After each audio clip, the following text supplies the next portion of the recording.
two cars travel the last quarter mile. Now, the grand opening ceremonies of the National Corvette Museum in Bowling Green, Kentucky, just across the street from the Chevrolet Corvette assembly plant. and Chevrolet General Manager Several thousand Corvettes, spanning the 40-plus years of its production, have been driven by dedicated owners from all 50 states to Bowling Green to take part in this unique event.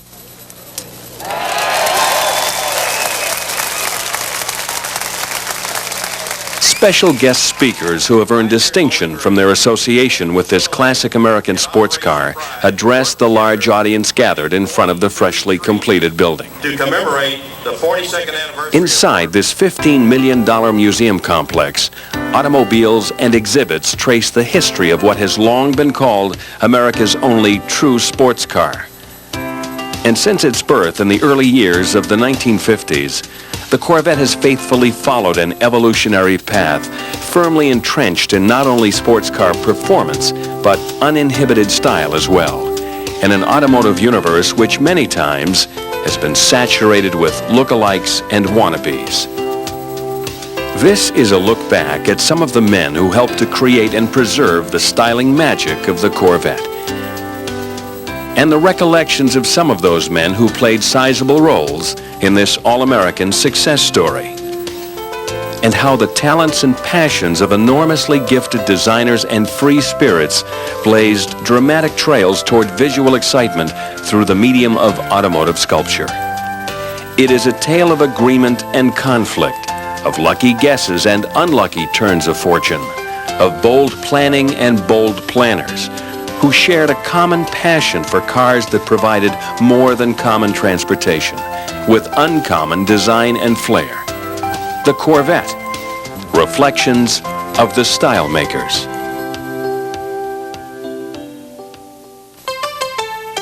Sports motoring was an idea that took shape almost as early as the creation of the automobile itself. Soon after intrepid manufacturers began fashioning primitive horseless carriages before a curious public, daring young sportsmen removed the fenders, doors, and windshields of these clattering inventions to decrease their weight, and tweaked their engines to increase their power, a formula that, to this day, remains the primary method of creating a sports car. By the 1940s, the sports car industry was almost exclusively a European entity, with names like MG, Mercedes-Benz, and Jaguar producing small and large-bore sports machines, which proved successes both as exhilarating road cars and international race cars. As the 1950s unfolded, America was slowly opening its eyes to the possibility of enjoying the sports car experience. Although several smaller U.S. auto builders, such as Crosley, Kaiser, and Curtiss, would gain limited success as sports car producers, the big three, General Motors, Ford, and Chrysler, had yet to launch a serious push into the sports car arena. But soon, change was in the wind, thanks to the increasing popularity in America of a British two-seater that had captured the hearts and minds of sports car devotees. I believe the real thrust was the flow of the European cars coming into this country, particularly in racing events. Certainly the Jag 120 was a very key car in that it really evoked a lot of excitement. It was a high-performance car for its time, fairly low cost. And as the road racing started to catch on, if you will, sports car racing of its day, seemed to be a natural fit for Chevy. And I think Jag had a considerable amount of influence on the car. Not in the design, but I think in the general layout. You know, inline, two-seater, just made a lot of sense. Other forces were also in motion that produced those first imperceptible steps that would lead to the creation of the Corvette. In early 1952, the needs of an American military leader conjoined with the emerging sports car fascination shared by two men at General Motors. Chevrolet's chief of engineering, Ed Cole, and the legendary director of design at GM, Harley Earl. The car came about because of the Korean War. General Curtis LeMay, he returned from the Korean War triumphant, and he used to kid his pal, Ed Cole, gee, you know, my boys are coming home, they've got nothing to play with. Overseas, they've had these TRs and these MGs and these funny cars, and why the hell don't you guys make something for low money, $2,800, that kind of money, and give my boys something to play with? That's how it really came about. Harley Earl wanted to build a sports car, an American sports car. And previously he had done a car called the LeSabre, which was a sports car. But it was a big Luxo sports car. And also a Buick XP300. And so the Corvette kind of fell in as a smaller, more sporty car aimed at competing with the Jaguar XK120. Harley Earl is a familiar name to anyone who has followed the winding path of style and innovation that traces back to General Motors as early as the mid-1920s. Earl was brought to General Motors in 1927 after cutting his design teeth in California, creating stunning coachwork for affluent clientele who wanted one-of-a-kind automobiles. Earl would design Cadillac's first LaSalle shortly after arriving at GM, and would go on to become the head man at their prestigious art and color studios.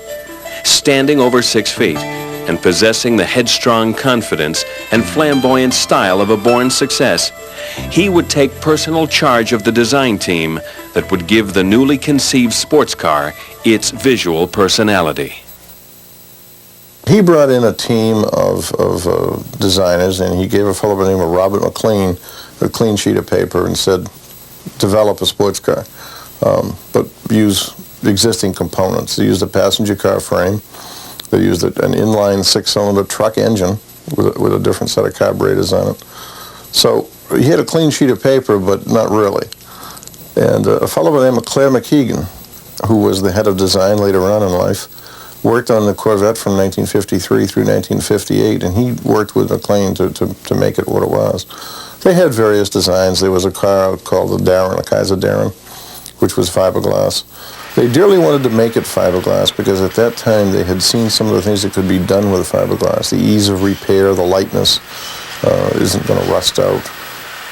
So they were very proud of this shot to make it out of fiberglass.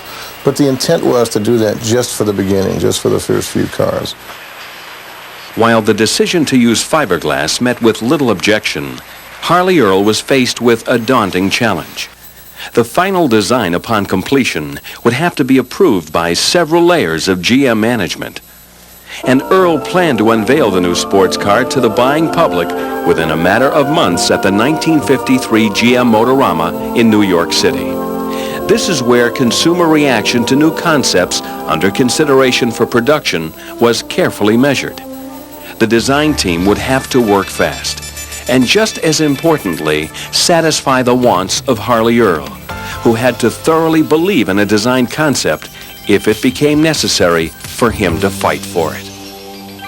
As far as the design of the car is concerned, Harley Earl ruled with kind of a tight fist. It was Mr. Earl to everyone. It was always Mr. Earl. He was a very large, big, boisterous man, and he required a great deal of politeness when you were talking to him. It was Mr. Earl. And if there was any controversy, it was well back in the ranks so that he never heard it. If he said it was going to be fiberglass, then it was good enough for them. And he liked the design, that was good enough for them. His good friend Ed Cole, who was the engineering genius at that time, decided that there's a lot of things they could do with it. They put Bob McLean on the case. Robert McLean, a Caltech graduate and coincidentally a sports car enthusiast, was given the job of creating the initial design of the Corvette. McLean ignored the traditional practice of drawing up a new car design from the firewall or cowl outward to locate the wheels, engine, and passengers. Instead, On a large drafting table, he began with the rear axle centerline and designed the car from the back to the front. Design veterans in the GM studio were mystified and told him flatly that doing it that way was impossible. McLean went ahead and did it anyway. When Harley Earl first saw McLean's finished drawing, he asked the young designer, "Is that how the Jaguar and MG are laid out?" When McLean replied yes, Earl said, "Well, that's how we'll do it." In April of 1952, the Corvette received the first of several unveilings to General Motors middle management, while the company's very highest executives would see it sometime later. The first group included engineering chief Ed Cole, and what they had seen impressed them immediately. And with the 1953 GM Motorama rapidly approaching, Ed Cole's boundless enthusiasm for the Corvette inspired Earl and his team of designers and technicians to throw themselves into the Corvette project with even more energy. The design of the interior was handled by designer Joe Szymanski. The refining of the shapes and contours of the bodywork was the responsibility of designer Claire McKeegan. All in preparation for the final review that mattered the most by GM's uppermost management, including GM President Harlow Curtis and Chevy General Manager Thomas Keating. Harley Earl anticipated a favorable response to the new design, hoping that regular Corvette production could begin immediately following the Motorama. When Curtis and the other top GM officers finally saw the Corvette mock-up for the first time, the car was received with the kind of unmitigated endorsement that Earl and the Corvette team had fully expected. A unanimous decision was reached to proceed with a Motorama Corvette. It would be presented to the public in January of 1953. It derived into a show car, and it was called the 53 Motorama Corvette. And that was, incidentally, was one of the few, in fact, I think only, Motorama show car that went directly right into production. And it was a sleek, white, pearl white, red interior, so it was a real neat car. In 1953, my dad was a real car enthusiast. Unfortunately, it wasn't Chevrolet or Corvette, it was Studebaker. He bought a new Studebaker every year. But he did like to go to the auto shows, and we went out to New York to the Motorama. And I saw the unveiling of the 53 Corvette. Of course, any 10-year-old boy at that time, that's, Mickey Mantle and everything else all rolled into one. I was starry-eyed, and I absolutely fell in love with the car. At the age of 10, you didn't care if it was all power and made lots of noise or if it was just what it was. It was just a beautiful car. It was something nobody had seen before, and I decided that I had to have a Corvette. Harley Earl had expected the car to be a sensation, and it was. However, he had serious concerns about keeping the car priced affordably, especially for college students who were buying low-cost MGs and Austin Healys. One of the more pricey components of the new Corvette was the six-cylinder production Chevy engine, which had undergone some power-enhancing changes. It was modified. It had three carburetors instead of the single side draft. It had three side draft carburetors, and I believe it had a higher lift camshaft. I think it had 150 horsepower, and I think that the regular Chevy engine of that year was probably 95 to 100 horsepower. So it was fairly heavily modified and very torquey. And as you know, those engines were extremely durable and reacted very nicely to modifications. So it had the basic fundamentals of a high-performance engine, although albeit low tech push rod engine, it still did quite well. It was coupled to a power glide transmission, so it was kind of limited as far as its true performance capability. After a total corporate investment of between $55,000 and $60,000 and a successful New York debut, approval for production was given. The Corvette would join the Chevrolet lineup. Its price, about $2,800. On June 10, 1953, only 5 months following its debut appearance at the New York Motorama, the first production Corvette rolled from the assembly line in Flint, Michigan. Soon, Corvettes would be produced at a new assembly plant in St. Louis, Missouri. Its lightning-fast journey from mock-up to showroom evidenced itself when the assembly crew attempted to turn on such electrical items as the lights, radio, and horn. None of them worked. With an all-fiberglass body, the car would need separate ground wires to complete vital electrical circuits, unnecessary in vehicles with metal bodies. And despite a design that hit a home run with the buying public, several factors worked in unison to keep the Corvette from becoming a major sales success in its initial year. And opinions differ on what those factors were. This is where I have to be careful because I can get some of my friends out in Detroit rather upset. But Chevrolet botched it up royally. They made a big mistake in marketing with the car. They took the car out on the Motorama shows, and at the Motorama in New York alone, they had over 7,000 people who were ready to sign on the dotted line, said if you make it, we'll buy it, etc. Instead, they decided that they had to market the car and get it out there and get it before the public's eye. So people like Joe E. Brown, the old comedian, got one. The DuPont family got 2 or 3. John Wayne got one. And it was that kind of a situation. You had to really be someone to get a car. Well, by 1954, the public had kind of lost interest. And the car wasn't the best in the world. You know, it was a true roadster. It had side curtains. It didn't have crank-up windows until 1956.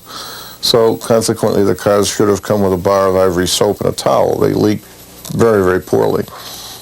Joe Pike used to tell a story about going on a trip and having to bail out the side the compartment of the car.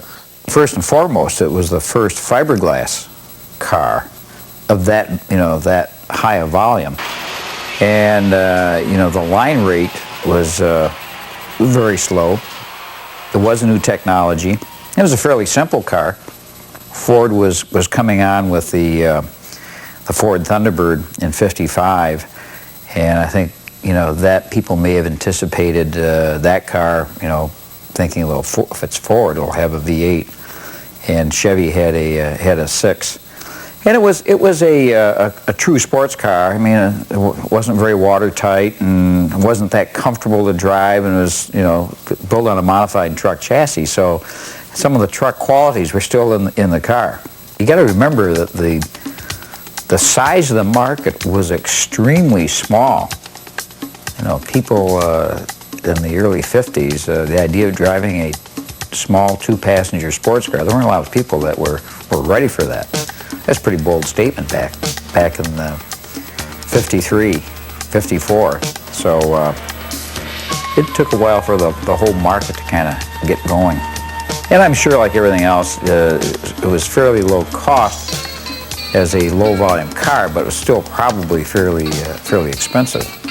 And it was, in fact, a Chevrolet Corvette. And people would, that's a Chevrolet, and they want whatever it was, $3,000 or whatever it was at the time. It was probably fairly expensive.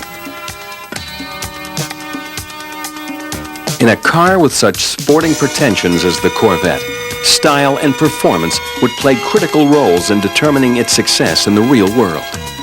2 men were about to take center stage in what would become the beginning of a vertical leap in Corvette image and execution.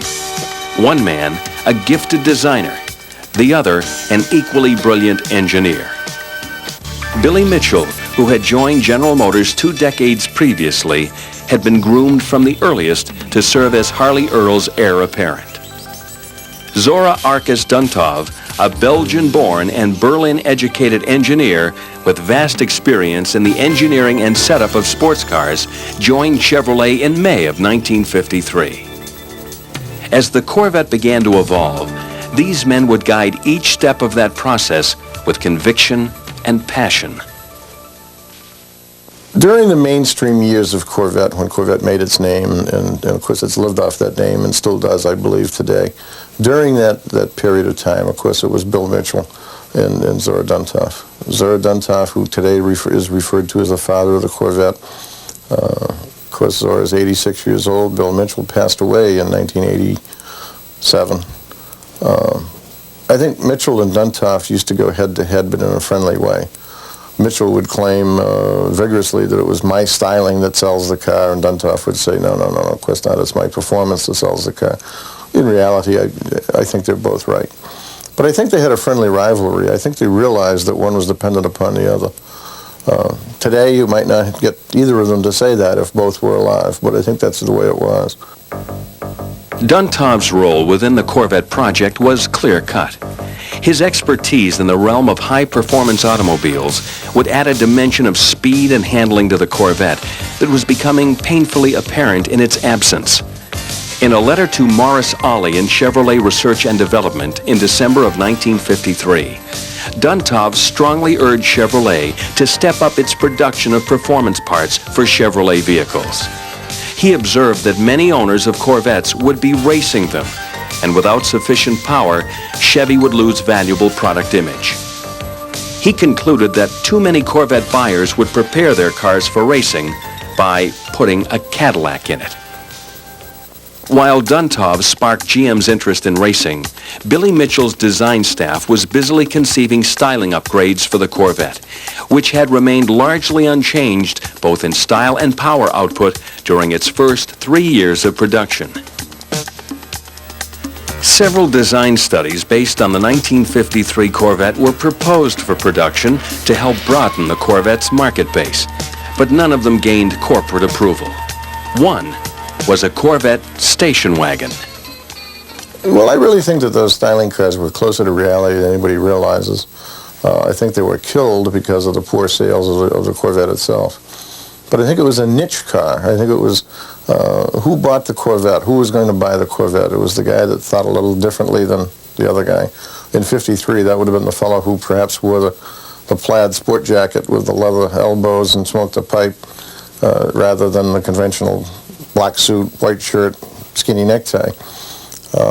So why wouldn't it make sense that if that guy were looking for a station wagon from Mom, that he might not buy something a little different? So I think they had a plausible idea, but I think the poor sales of the car itself killed it all. The Corvette was now headed into a 7-year period of sometimes subtle and other times significant change. Duntov's efforts paid off in 1955 when the newly introduced 265 cubic inch Chevy V8 was approved for the Corvette, while the shape of the Corvette was also undergoing careful revisions to keep pace with its growing popularity. The 53, 54, 55 were the same body. 56 was a new body, and personally, I think it's one of the prettiest of all Corvettes. In 1956, when they finally came about to update the car and to make an attempt to make it something a little bit different, and they had the side coves and the crank-up windows, and then, of course, the V8 had been settled in for some time. 3-speed transmission hit the ground instead of that power glide transmission. It was no longer a boulevard cruiser. Now it was a racy car. Now it was the car that you could drive during the week and take out and race on the weekends and win. And that style remained in '57, and of course you got the 4-speed transmission and you added fuel injection. It was the first time that you had the same horsepower as you had cubic inches, 283, 283. So you don't want to change what wins. Although in '58, the cars in '58, the Buicks, the Chevrolets, the Oldsmobiles, I think that was the year they played Pin the Chrome on the donkey. And everything was chromed and everything was changed. So you had the louvered washboard hood, you had the trunk irons down the back and so forth, and it was the first year of the double headlights. But still, again, minor changes. If you looked at the car from the side, you didn't see a huge change. And that stayed through until 1961. 61 and 62 remained the same. And they were building toward what they were going to build. The Q car was actually designed in 1959, which later became your Stingray. The rear half of the 1961 and 62 Corvettes were taken almost directly from the Q car design study. It was only one of several Corvette concept exercises that Billy Mitchell's design staff and Zora Arkus Duntov's engineering crew teamed up on during the 1950s. After competing at Sebring, Pebble Beach, and other road racing events across the country with varying degrees of success, along with top speed record runs on the sands of Daytona, the Corvette was now building a genuine performance image. But racing Corvettes, by and large, looked like standard production Corvettes. In 1956, the Corvette SR2 was built as a clear attempt to design a racing-only Corvette. The SR2 was easy to identify thanks to its rear dorsal fin. Ironically, it would see not only racing duty, but street use and car show appearances as well. The Corvette SS, or XP64, was another competition-inspired Corvette built in 1956. Two were constructed, a development mule and an actual race-prepared car. The Corvette SS was heavily influenced by the D-type Jaguar and was built specifically to compete in the 12 Hours of Sebring and 24 Hours of Le Mans in 1957. Mitchell's XP700 would predestine several of the styling changes to be seen on the 1961 and 62 Corvette. And in 1959, the Corvette Stingray Racer was built as a personal project of Billy Mitchell. Larry Shinoda, who would ultimately play a strong role in the production Stingray in 1963, created the striking lines of the Stingray Racer. Mitchell was a great fan of auto racing, and after purchasing one of the Corvette SS chassis from GM with his own money, he saw to the construction of this revolutionary race car. How the Stingray came about was there was the Corvette SS. It was a car designed to race at Le Mans. And this was also something that Harley Earl was pushing pretty heavy. And the car was a beautifully designed car. It was pretty much finished when I got to General Motors in '56. So I had very little to do with it other than I think I designed some louvers that went around the exhaust pipes, and I did some sketches around the headrest, which is sort of a bullet-shaped object, and I did a good part of the design work on a glass canopy or plexiglass canopy because the car had to have a top. The car ran, and its only race was at Sebring, Florida. The mule ran real good. So then the ban on racing came, and everything had to cease. And the mule chassis was laying around. Bill Mitchell talked Ed Cole into selling him the chassis for $1, and he privately was going to race it. I worked on it, but I worked on it off-site, and we did the body down in the basement. A couple other designers that probably have never really been given too much credit. Pete Brock, who did the Cobra Daytona Coupe, and a fellow named Chuck Pullman. They did the original design work on the Stingray sports race car. Mitchell had come back from some European show and made a quick left-handed sketch on an envelope with a strong body line and a couple little blips. And he says, something like this, fellas. So they kind of slicked it all up. And so they did the clay model, and suddenly then he got the chassis. It was my job then to take it from their model and make it into the race car, which campaigned in 1959 as the Stingray. It didn't say Corvette on it anywhere. We towed it around with a '59 El Camino pickup truck on an open trailer, and I was pit crew, designer, mechanic, you name it.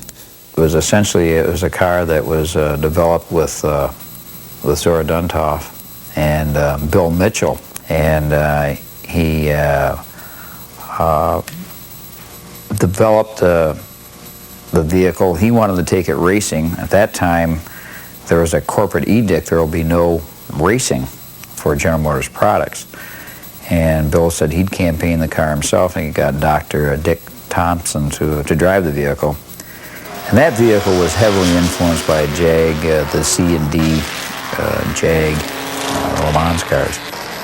Bill had his thoughts on the way the car wanted to look, And Zora had his thoughts with the way he thought the car wanted to perform relative to its aerodynamic capabilities, and the two had some interesting discussions over that. But eventually, I think Bill bought the car and campaigned the car under his own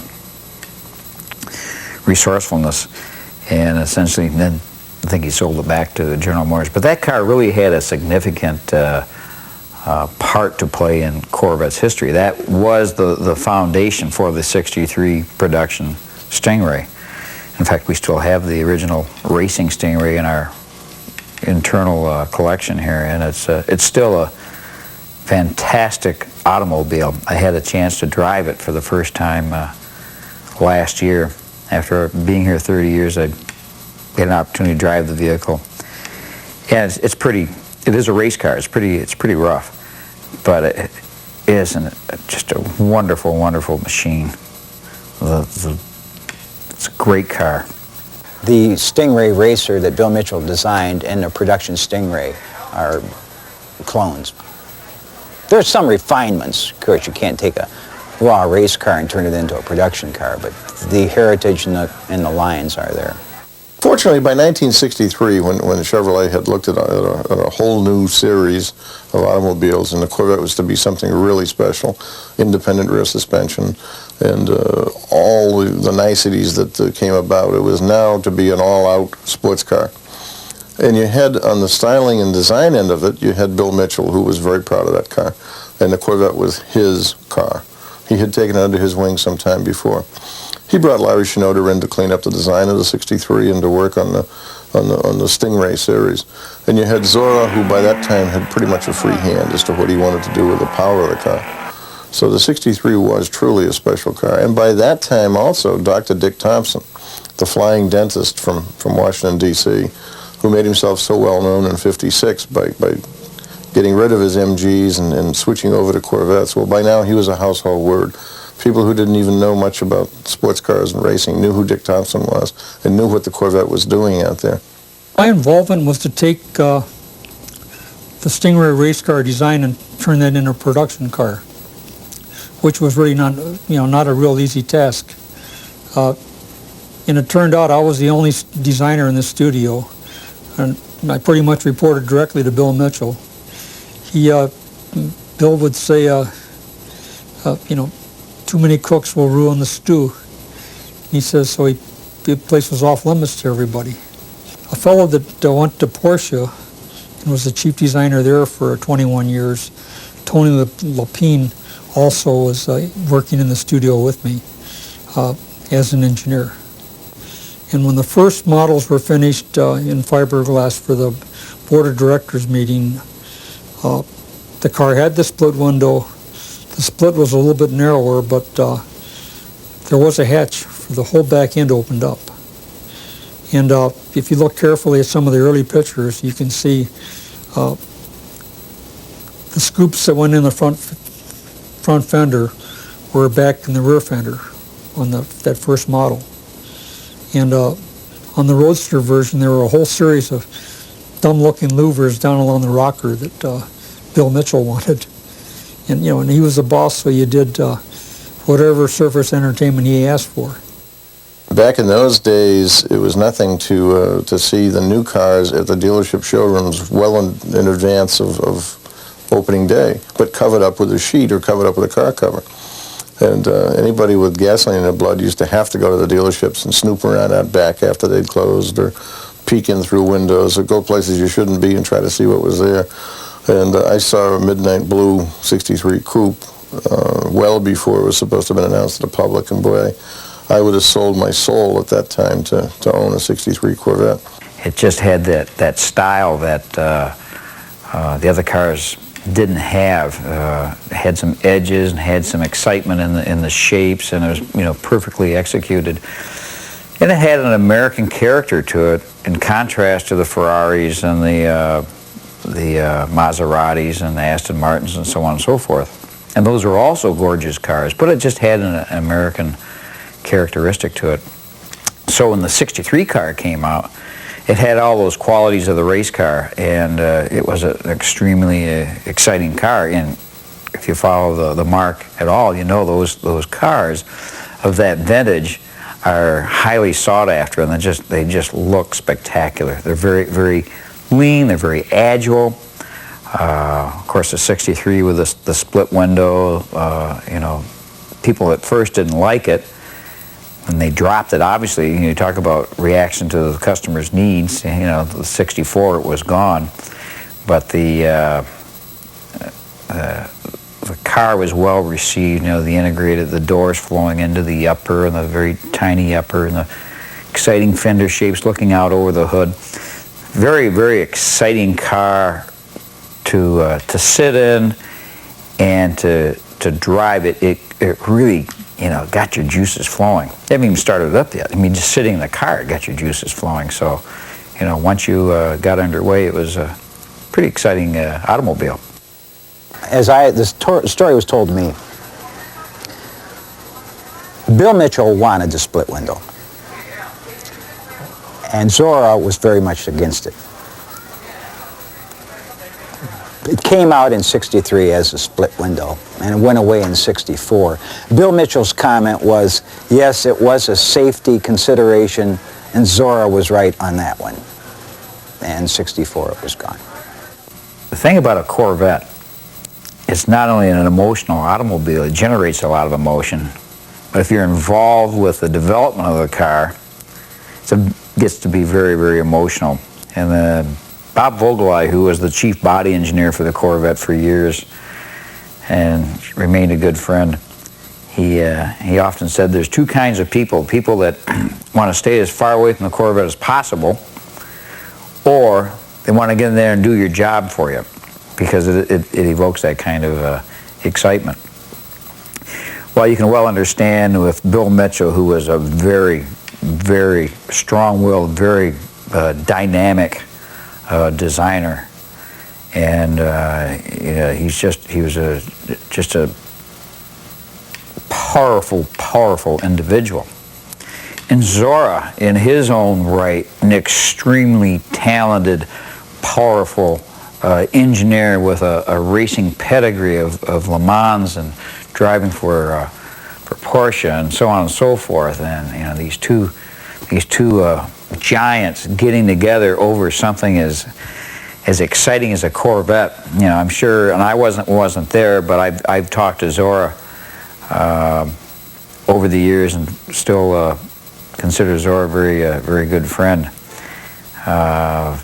Tells me some of the experiences, the arguments he had with Mitchell, and Mitchell got his way, or Zora got his way, or whatever, and talked about why that was the way it was, and you can just imagine the fur flying. We have a museum in Bowling Green, Kentucky, and we named the street out in front of it after Zora. And we decided to call it Duntov Way rather than Duntov Drive. The reason for that is because Zora always got his way.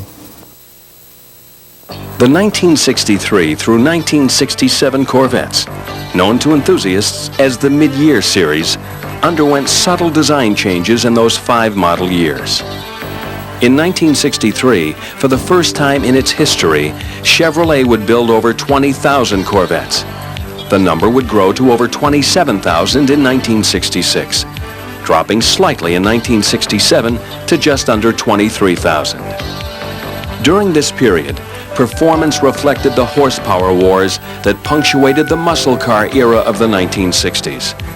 From 360 horsepower with 327 cubic inches and fuel injection in 1963 to 435 horsepower with 427 cubic inches and 3 two-barrel carburetors in 1967.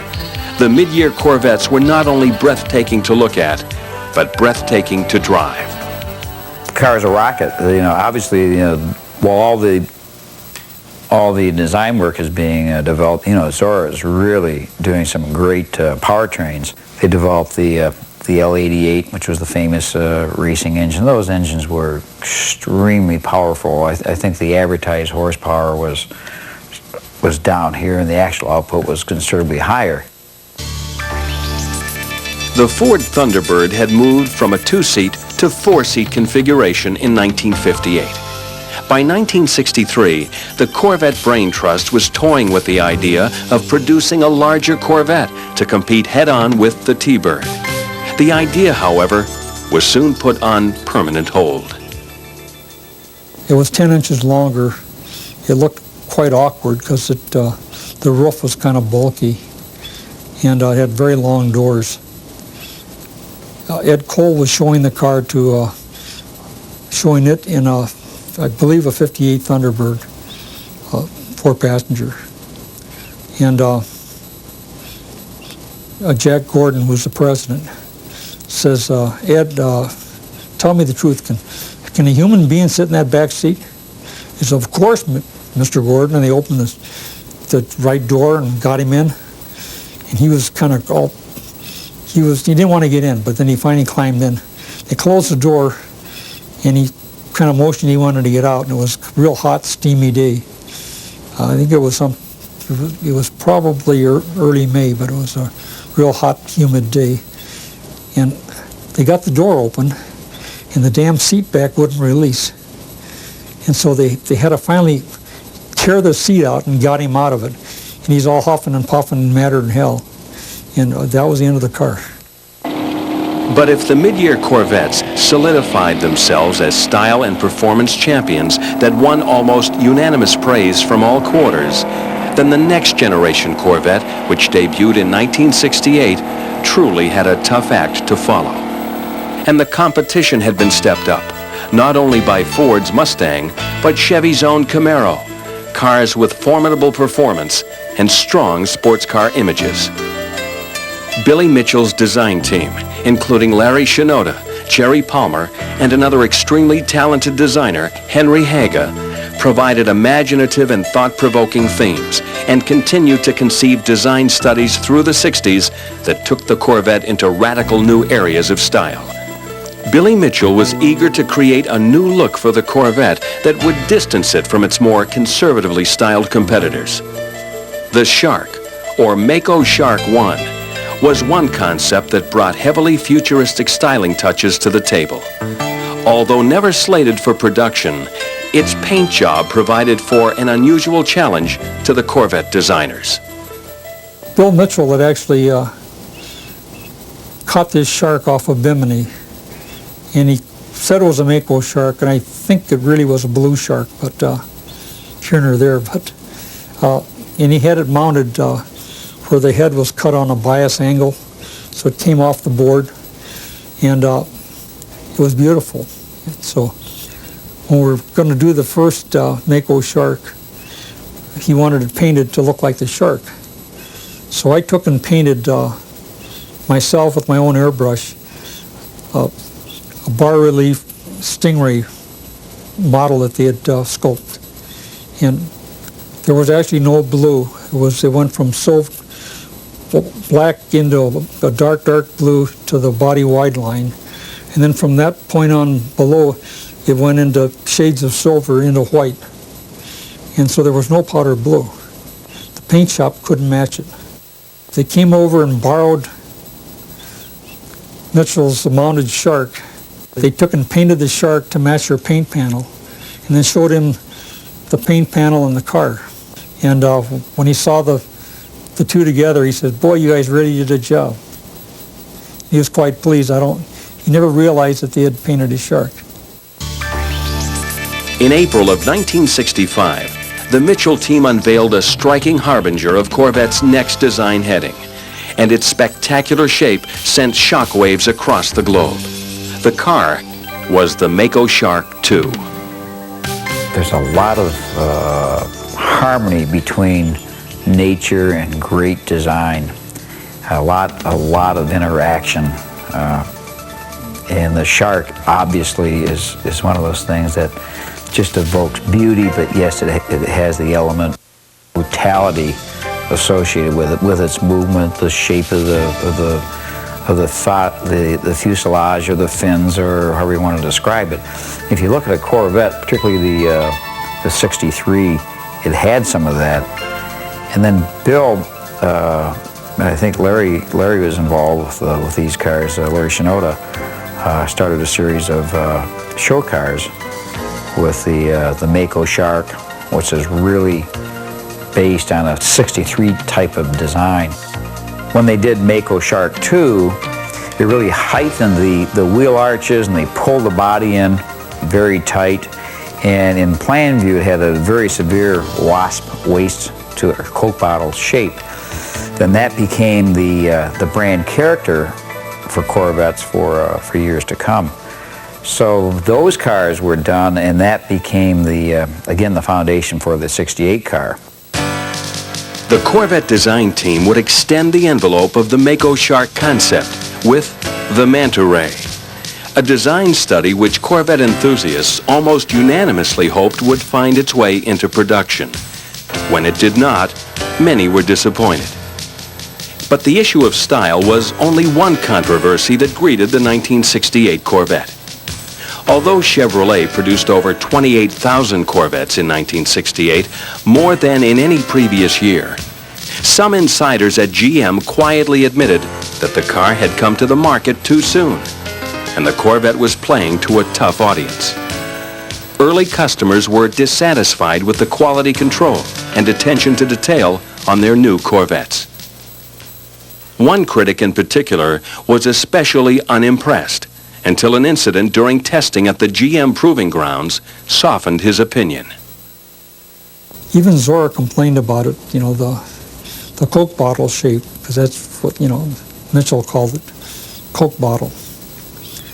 And after the production car was done, I think it was maybe a year or so after it was out, and Zora had been testing, he'd been out at the Proving Grounds running at real high speed, and he had a tire failure. And the car went into the guardrail, and they ran clockwise, so the driver would be on the outside next to the wall. And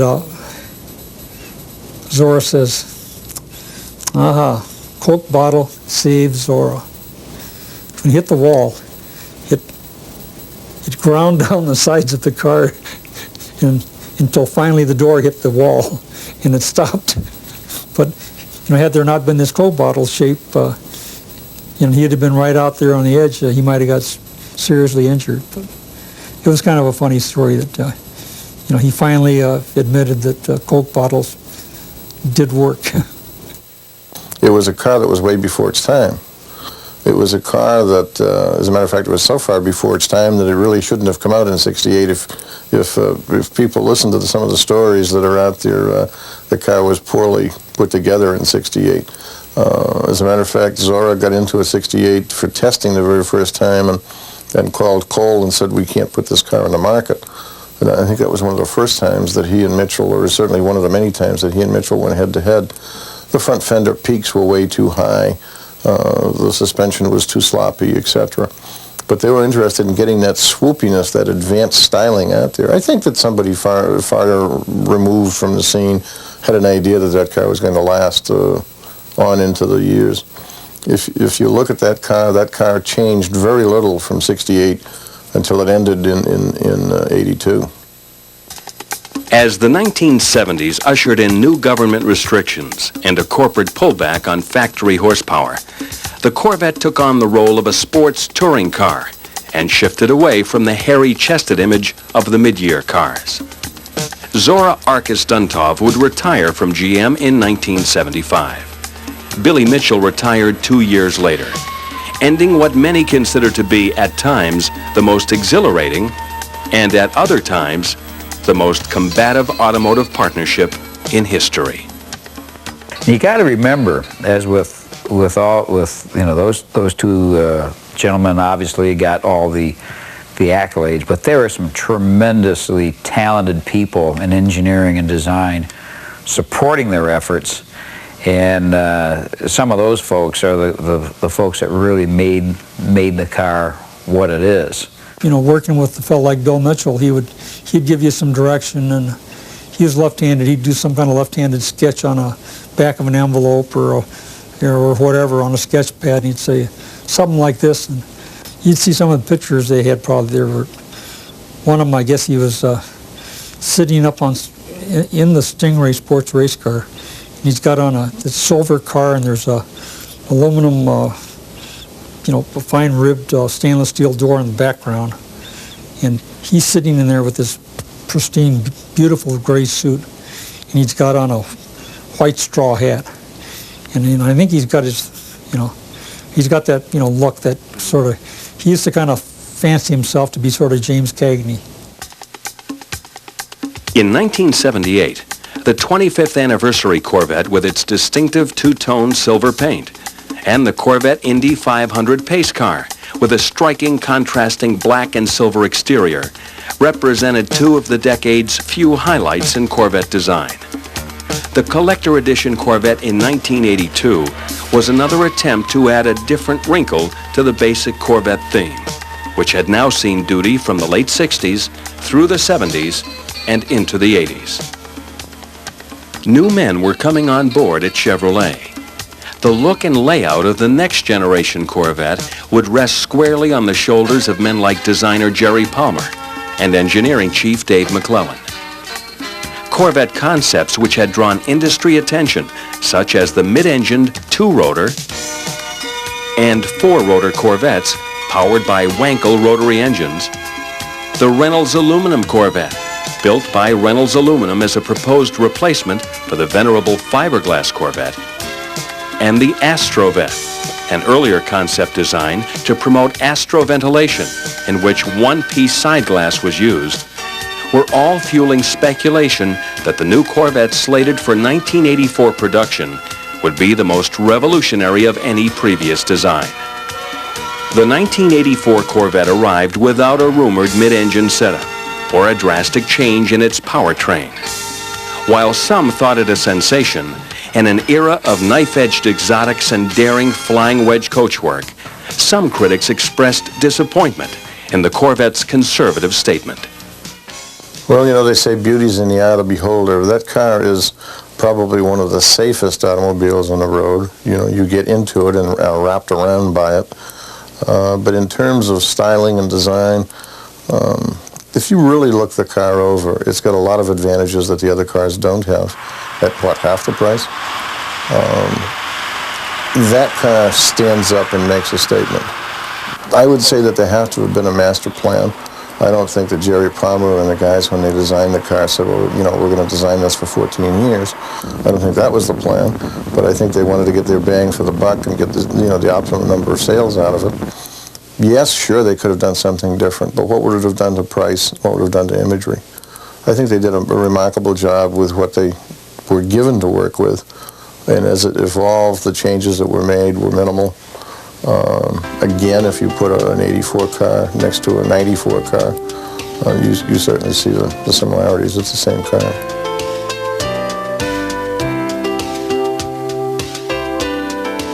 Jerry Palmer continues to play a significant role in the design of the Corvette, along with modern-day designers Wayne Cherry and John Cafaro. The Chevrolet team continues to chart the future course of the Corvette with cutting-edge prototypes like the mid-engined Corvette Indy. Other men have also left their mark in the history of Corvette styling, men like Irv Rabicki and Chuck Jordan.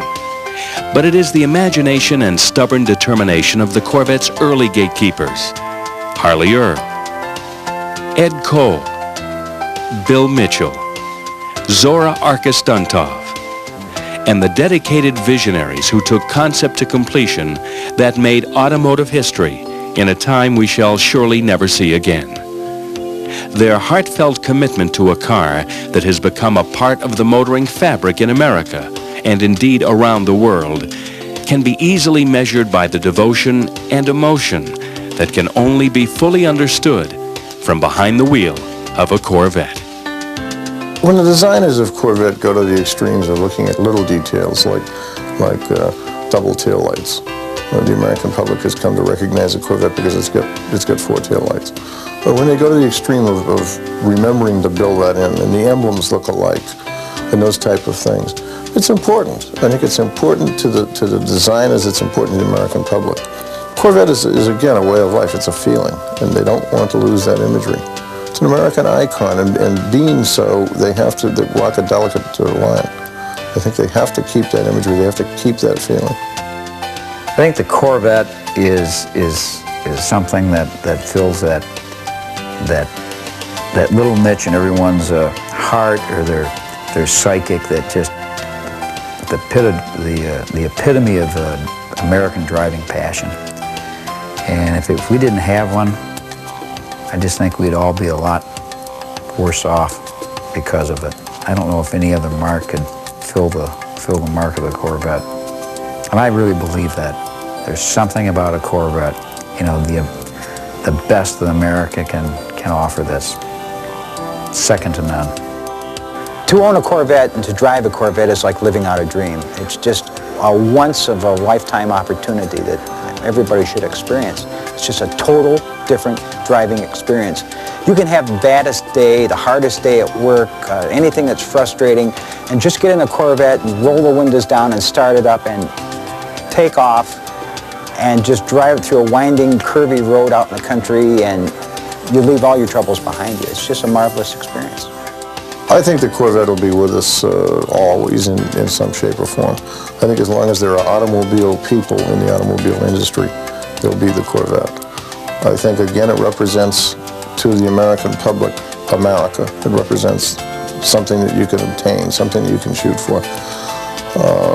What could jeopardize it? Gosh, I don't know. I don't see anything replacing the automobile industry. You know, they're talking about people movers and high-speed escalators and so on and so forth. That's all nice, and I'm sure we'll see that. But you're still going to see the automobile as it is. I think it'll always be. I don't think anyone pictures themselves getting behind the wheel of an automobile and just going out in the back road or out in the back way and just having a good time any more than the Corvette owner does. It's the wind in the face and the song on the radio, and I'm out of the office and I'm away and you can't touch me here type thing.